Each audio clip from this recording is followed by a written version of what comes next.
tahay saaxiibada hawada aan ku saaxiibnayo ku soo dhawaada muuqaalka xiga ee channelka Kusiyara Official. Maanta waxaan idin soo gudbin doonaa socdaalkii geerida Soomaaliya ilaa Yurub. Ma aha riwaayad been ah ee waa sheeko dhab ah oo dhacday. Qofka ay qisadu ku socotaa waa mid ka mid ah kumanyaal Soomaaliya oo qaarna meelahaas ku dhinteen, qaarna Ilaahay samad bixiyay. Waxyaabaha aad ku arki doonto waxaan u soo gudbiyay sida dadkii ay ku dhacday uga warmeen. Waxaan ku leeyahay oo kaliya waa inaan u soo gudbiyo qaab quruxsan intaan awoodo, laakiin asalkeedii aanan waxba ku kordhin. Waxaan rajaynayaa inay noqoto wax lagu cibro qaato, la isna weydiiyo yaa mas'uul ka ah dadkaasi inay dalkoodii ka barakacaan oo dariiqa geerida doorbidaan.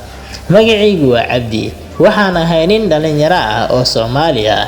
Waxaan ku dhashay gobol ka mid ah gobollada geyiga Soomaaliya ee xorta ah, sanadka markuu ahaa 1987. Waxaad halkaa ka garan kartaa inaan adduunyada ku indha dinacsaday, iyadoo qarankii Soomaaliyeed naf yari kusii jirto oo la xawiyay geerida la rafanayo.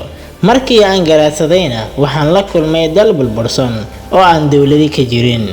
Ilaa waqti dhow waxaan u haystay dalka aan la kulmay inuu weligii sidaa ahaa, waayo wax ka duwan ma aanan arag imana sawirnayn.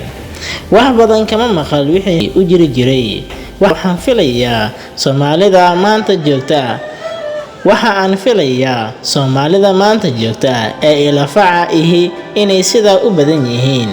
Baadiyaha gobolkayga markaan ku dhashay waxaa laga keenay magaalada degmada ah.